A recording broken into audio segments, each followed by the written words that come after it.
La conciencia, recuerden que no es la conciencia esta que viene de lo religioso, que bueno, que tengo la conciencia tranquila ni nada de eso. No es esa conciencia. Ujú. Sino nosotros, bueno, en constelaciones usamos la palabra conciencia porque Hellinger dice que la conciencia es el problema, ¿no? Lo que impide llegar a conectar con ese amor del espíritu, ese alma grande o gran alma, también que le llama él, y estar en el espíritu. Y como nosotros necesitamos sintonizar con el espíritu, tenemos que comprender justamente esto de las conciencias porque es que también lo tenemos que ver en nosotros. Si nosotros estamos atrapados todavía ahí o hemos salido de ahí.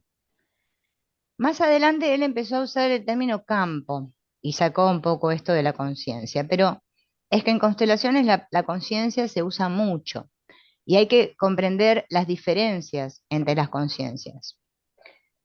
La conciencia, la que le llamamos personal, ¿sí? Esa que parece ser que es de la persona, es esa que justamente nosotros durante nuestra vida diaria diferenciamos entre lo que está bien y lo que está mal. Sería más o menos el ejemplo este que vemos en los dibujitos animados cuando aparece el diablito y el angelito, ¿m? Este, esta, que nos habla al oído con respecto a lo que voy a hacer. Tiene que ver con la persona. Pero como nosotros somos sistémicos y estamos unidos a otros, a nuestros padres, primero porque venimos de ellos, a nuestros abuelos, bisabuelos y todos los que vienen de atrás, claro, nosotros pertenecemos además a una conciencia, en que le voy a poner una mujer a él, una conciencia colectiva. O sea que no solo tenemos la conciencia personal que me dice lo que está bien y lo que está mal, sino que además estoy dentro de una conciencia colectiva. Todos estamos vinculados unos con los otros, formando parte de esta conciencia colectiva, o alma familiar, como le llamó Hellinger, o conciencia arcaica también, que es otro sinónimo. Son en realidad sinónimos para expresar lo mismo. Claro, esa conciencia personal defiende o vela por los intereses de todos, ¿sí? Es como la que nos cuida, entre comillas, ¿no? Nos cuida por los intereses de todos. ¿Y qué pasa? Por lo general está en conflicto con la conciencia personal. O sea, la colectiva entra en conflicto con la personal. Ahí se produce el primer conflicto que nosotros vemos en el campo. Esta conciencia personal y esta conciencia colectiva son las que podríamos decir interactúan entre ellas. Pero además de estas dos, la personal y la colectiva, existe una tercera que es la espiritual, que es justamente la que nos permite dejar de estar movidos por estos movimientos compensatorios de esta conciencia colectiva. Es cuando nosotros parece que nos damos cuenta, le llamamos bueno, en nuestra vida lo expresamos así, ah, lo vi, me di cuenta. Perdón, podés apagar el mío?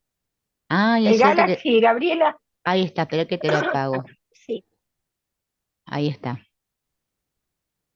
Entonces, volvamos a la conciencia personal, a esta que parece que es de cada persona, ¿sí?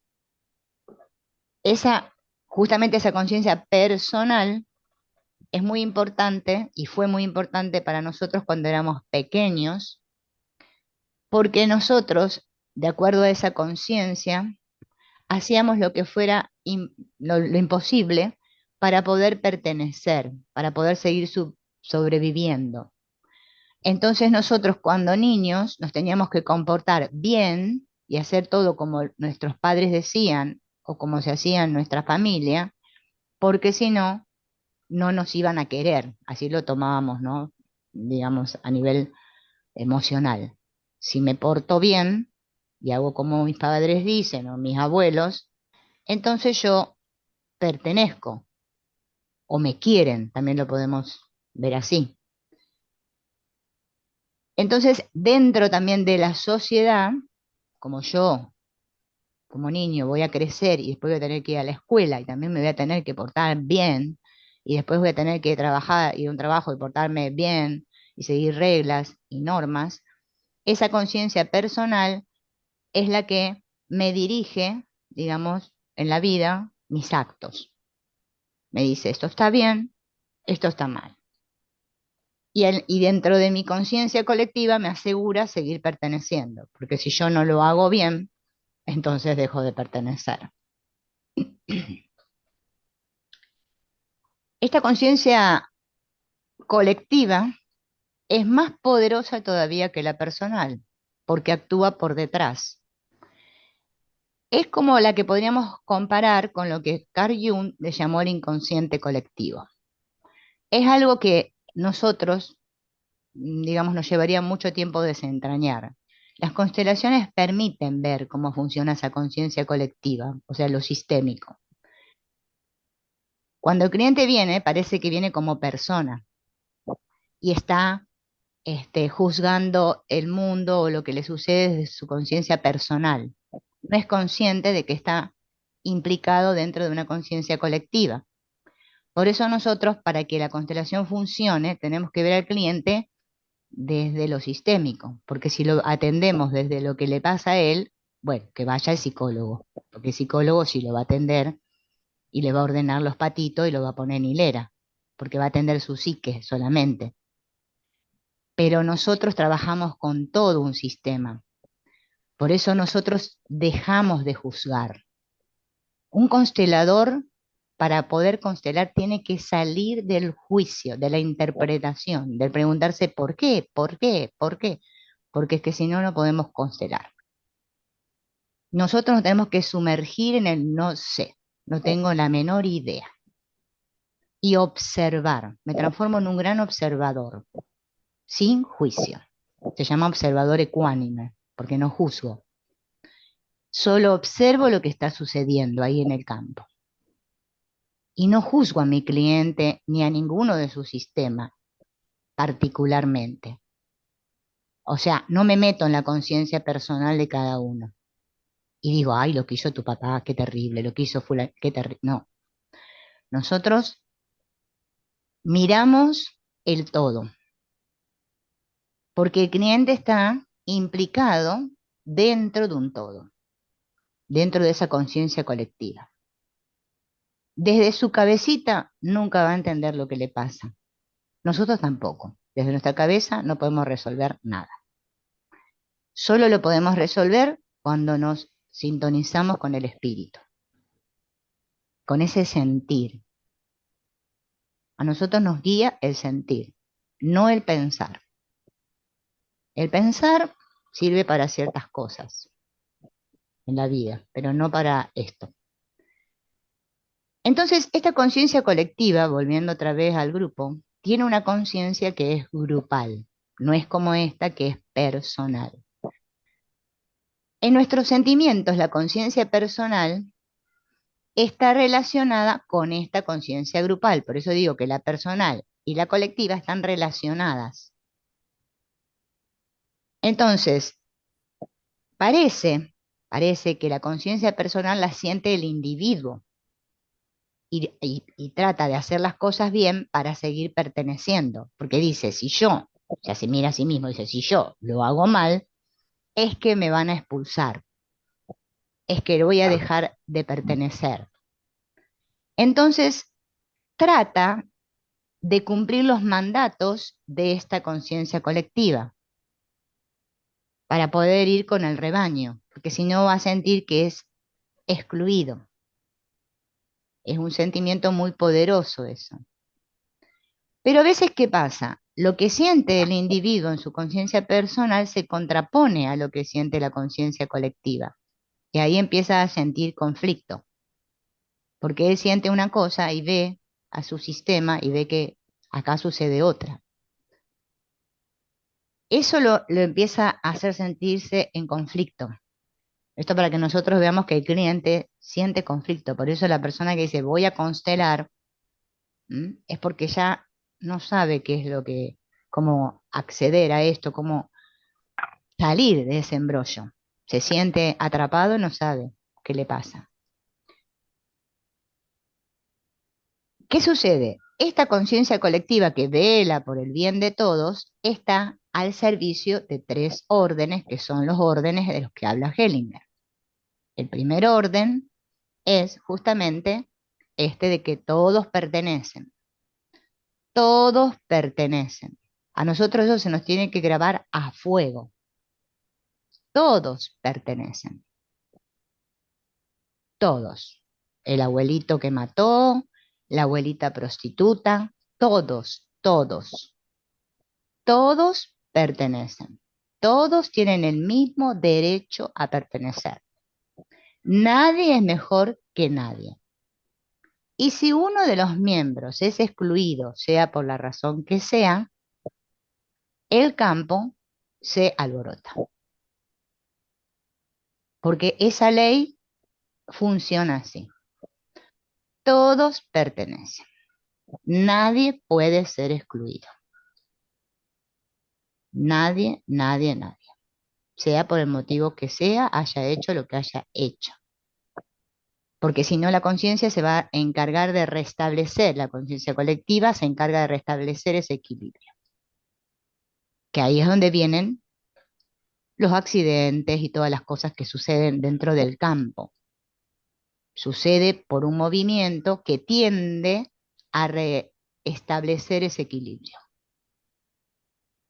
Nosotros a veces observamos cosas que suceden, no entendemos qué es lo que está sucediendo en las familias, pero es que suceden porque debido a algo que sucedió en algún momento, que obviamente para el campo no existe el tiempo porque trabaja con un tiempo inconsciente y circular, sucedió, ahora tenemos que restablecer el equilibrio.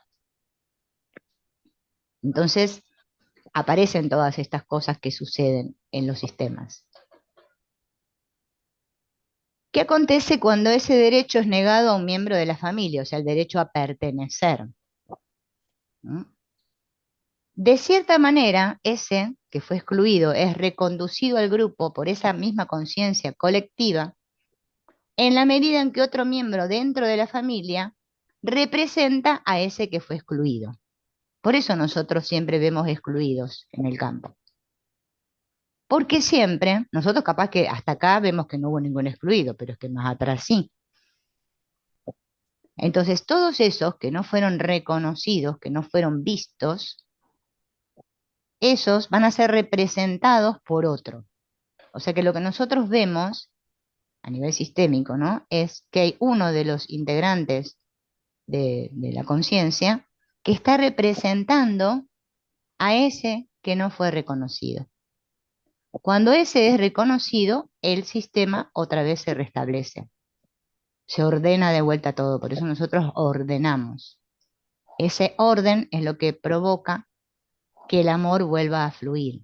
Si no, el amor se estanca, porque es que ese sigue sin ser visto.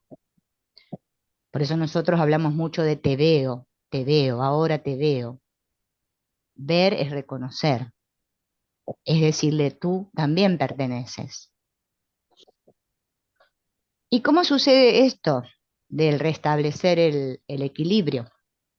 Justamente cuando alguien de la familia, vamos a imaginar, nace, no sé, esta niña, ¿no? Vamos a imaginar que este se casa, no sé, con alguna otra, a ver, que busca una chiquitita para...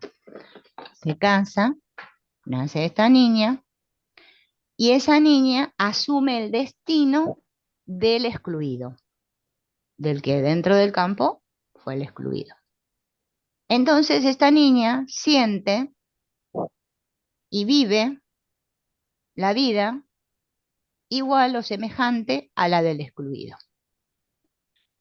Piensa como esa persona, se enferma como esa persona, muere parecido a esa persona.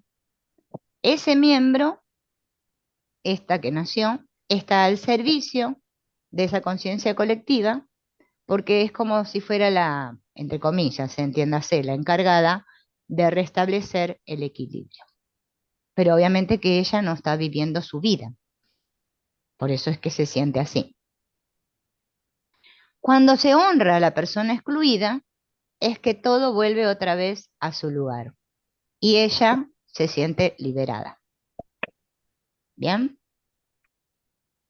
Y no es que el excluido pida ser representado de esa manera, ¿m? Y que quiera algo malo para el sistema, ni que sea una venganza, ni qué sé yo, sino que se hace porque la misma conciencia mueve hacia eso, es inconsciente, nadie lo hace queriendo.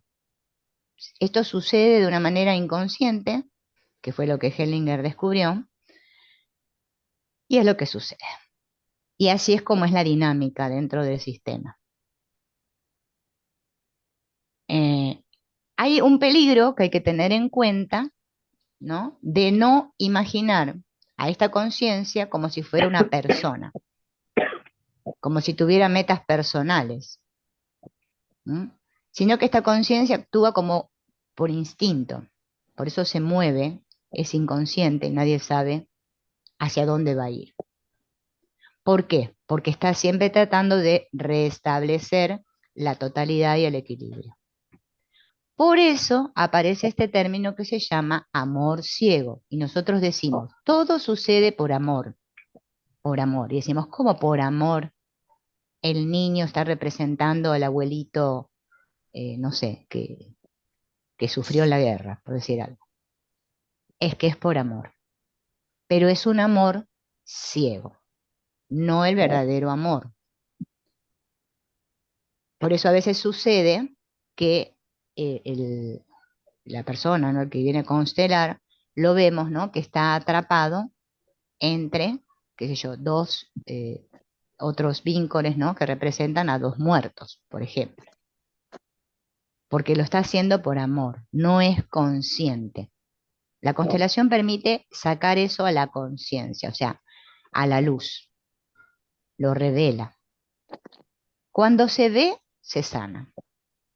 En nuestra vida sucede lo mismo, como seres humanos comunes. Cada cosa que nosotros vemos, miramos, observamos, sin interpretarla, es que se sana.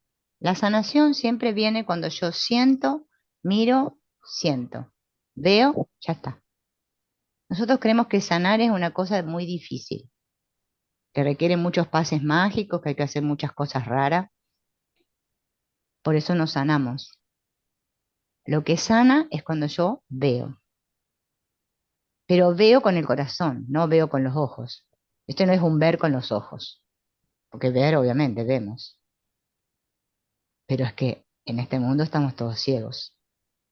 Nadie ve a nadie, nadie ve nada. Entonces, como estamos atrapados en esas conciencias, en la personal y la colectiva, es que no vemos. Por eso nosotros constelamos para sacar a los clientes del amor ciego al amor que ve. Ese es el gran propósito, y que asuma su responsabilidad y deje de andar buscando justificativos de que por qué le duele el dedo gordo. Que asuma su responsabilidad. Ah, yo estaba atrapada por amor ciego hacia mi padre y no me daba cuenta. Ahora lo veo. Ahora veo que estaba enojada con mi papá. Ahora lo veo. Por eso es muy importante para constelar estar con la mente abierta. Porque alguien que está en su campo cerrado es que no puede. Por eso hoy vamos a ver otro tipo de constelaciones que ayudan a los que con este tipo de constelación no funcionan, no pueden acceder. ¿M? Porque también cada uno, también hay algo como que les llega más que a otros. Otros, hay gente que no puede salir de su cabeza. Tenemos que trabajar con su cuerpo. porque por mucho que le hagamos centro vacío, es que no, es que vuelve otra vez automáticamente a la cabeza. ¿Mm? Depende todo, bueno, hay muchos factores, pero eso no importa. Entonces, esta conciencia, ¿mm? eh, que ve a todos iguales, como dice Hellinger, ve a los vivos y a los muertos todos juntos. La conciencia colectiva no dice, ay, Pepito está muerto y María está viva. No, la conciencia vela por todos, por los vivos y por los muertos. Por eso nosotros en el campo aparecen los muertos. Y que aparezca un muerto no es nada grave. ¿Sí? ¿Cuántos muertos hay en nuestro sistema? Muchos, muchos, muchos, muchos. Si vamos a los tatarabuelos ya se murieron, porque si no serían como muertos vivos, no sé, andarían por ahí. Ya se murieron. Bien. No lo vemos como una cuestión de que baja el alma al abuelito y hacemos una canalización. No, no, lo vemos como que ese no fue visto. Y lo que pide el muerto es ser visto, reconocido, para descansar en paz. Eso es lo que pide la constelación y lo que se busca. No que ahora traigamos a los muertos acá. Y no, no tenemos que hacer nada. Hay que dejarlos tranquilos. Si está muerto y no se da cuenta que está muerto, es que nosotros le decimos, vos ya estás muerto. Ahora te vemos, te damos tu lugar honroso. Te miramos con benevolencia. Todo terminó. Ya está. Así de sencillo es. Constelar es muy sencillo, pero para eso yo me tengo que volver humilde y sencillo. La persona que está metida en su cabeza y es complicada y tiene muchos rollos, los patos todos alborotados, es que no puede acceder a esto, porque se le van a venir otra vez todo ese alboroto mental al campo, junto con su cliente. Va a empezar, y a ver por qué, y no sé qué, y vamos a mirar, y vamos a estar 3 horas. Esto tiene que ser así, movimiento, movimiento, siguiente movimiento, el que viene, el que viene, el que viene, sin detenerme a ver si era Yo a veces a los clientes les digo, bueno, sí, puede ser tu abuelo, tu bisabuelo, no sé quién es, no importa, es que no importa, lo que importa es mirarlo. Al muerto no le importa que lo nombren con nombre y apellido y le digan la fecha de nacimiento y lo pongan no sé dónde. No le importa. Todos esos rituales los hacemos los humanos. Los humanos, como le tenemos tanto miedo a la muerte, ¿sí? Inventamos lugares donde ponemos los muertos y para que sepa que no se escapen, no sepa que los ponemos ahí. Si el muerto ni se da cuenta. Pero, oh, la muerte, el gran tirano. Lo llamamos mal a la muerte. Y el constelador que le tiene miedo a la muerte tampoco puede constelar. Porque la muerte está con nosotros todos los días, ¿eh? Se levanta de la cama con nosotros. Está a nuestra izquierda, del lado femenino. Pero nosotros ni la nombramos. Tenemos que sacarnos de ese miedo. Ese es otro miedo que hay que sacarse. Bien. Entonces los vivos y los muertos están todos juntos. Bien. Entonces, los excluidos pueden ser tanto vivos como muertos. O sea, no es que los excluidos siempre son muertos, sino que también pueden ser vivos. ¿Bien? Nosotros no es que buscamos excluidos, siempre excluidos muertos, sino que vamos a ver en el campo excluidos vivos. ¿Por qué hablamos de excluidos? Justamente son todos esos que la conciencia colectiva le dijo, vos no perteneces. Pero como la ley de pertenencia dice que todos pertenecen, nosotros tenemos que saber quiénes pertenecen. ¿Quiénes pertenecen? Bien, los hijos pertenecen, nuestros hermanos, nuestros padres, los padres de nuestros padres, que son llamados abuelos, ¿sí? Los hijos no nacidos, que nosotros le llamamos abortos, ya sea aborto por cualquier razón. O sea, que fue un aborto espontáneo, un aborto intencionado, también los niños que no llegaron a nacer, que fueron gestados y no nacieron. ¿Por qué? Porque desde la concepción de lo que es la vida, desde las constelaciones, ¿no? Que es cuando el óvulo y el espermatozoide se unen y ya forman un nuevo ser, ya a partir de ese momento es vida. Nosotros le llamamos vida solamente a que nació y está vivo y se mueve por el mundo, le late el corazón y respira. No, para las constelaciones, esos no nacidos también pertenecen. Por eso los tenemos que ver, honrar, reconocer y darles su lugar. Es importante para ordenar todo esto. Por lo general, siempre en las constelaciones los abortos se muestran. A veces están como un obstáculo, a veces están, bueno, en diferentes lugares, pero se muestran. Así que esos no los podemos excluir porque también forman parte. Así como los hijos también que fueron abandonados, porque no sé, los padres no los querían y los dejaban en un orfanato. Todos pertenecen a esa conciencia colectiva. Los hermanos de nuestros padres, o sea, nuestros tíos, también pertenecen, forman parte, los biológicos, no los políticos, los biológicos. Las parejas anteriores a nuestros padres también pertenecen. Y a nuestros abuelos también. Si los abuelos tuvieron parejas anteriores, antes de conocer a la abuela, esos también pertenecen. Los bisabuelos también pertenecen, bueno, y los tatarabuelos también. Pero a veces en las constelaciones trabajamos hasta los bisabuelos y quizás los tatarabuelos no aparecen, no necesitamos colocarlos. Por ahí los ponemos cuando hacemos los linajes. Ahí estaría bueno ponerlo, pero hasta los bisabuelos sí es importante.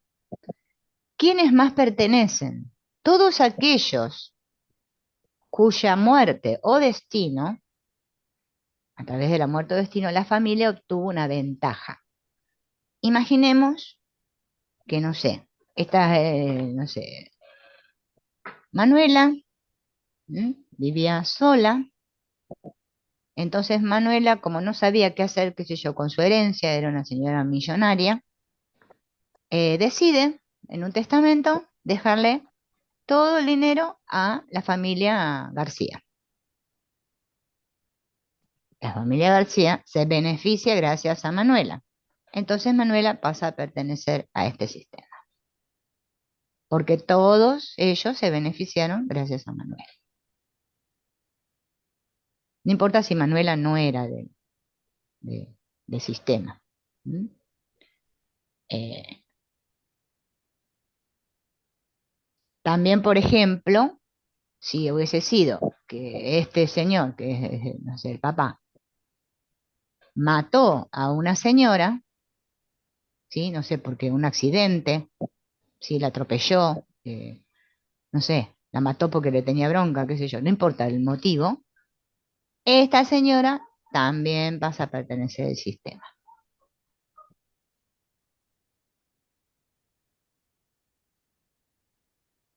O sea que tanto si nos ven, o sea, si hizo una cosa buena o alguien de nuestro sistema mató a alguien, ese pasa a pertenecer al sistema. Por eso que no es solo los de sangre, los de lazos de sangre, sino que estos también pertenecen y esos también tienen que ser honrados y reconocidos, porque si no, alguien del sistema lo va a representar. Eh, a ver, ¿por qué sucede esto? Porque debido, otra vez vuelvo a repetir, esta necesidad de restablecer el equilibrio provoca que hasta que no sean todos reconocidos y vistos, es que el sistema va a seguir teniendo estos otros que van naciendo y van representando lo que no fue visto. Por eso nosotros siempre tenemos que ver lo que no fue visto dentro de ese sistema. ¿Quiénes fueron mal vistos o no vistos? Bien. A ver, creo que les voy a buscar acá para que veamos lo de la conciencia espiritual. En la ley de jerarquía, ¿por qué nosotros le damos tanta importancia también? Y Hellinger habló tanto de esta ley de jerarquía, de los que vinieron antes van primero y los que vienen después van después, porque tomamos en consideración que para que alguien esté vivo, necesitó que los anteriores le dieran la vida. Entonces esta ley, que se llama de jerarquía, lo que promueve es que promueve la vida. Está ligada a la sexualidad, porque para que demos vida tiene que haber sexo, porque somos animales mamíferos y tiene que haber un óvulo y un espermatozoide, tiene que haber una relación, un vínculo íntimo para que nazca otra vida. Entonces esto se cumple en el sentido de que después los más pequeños honran y respetan a los más grandes. Reconocen que los que vinieron primero están primero. En este sentido, bien, en el sentido de la conciencia colectiva. Por eso cuando los hijos toman el lugar de los padres, eso produce un desequilibrio, porque no estoy en mi lugar. Esos movimientos que suceden dentro del campo provocan justamente los desórdenes.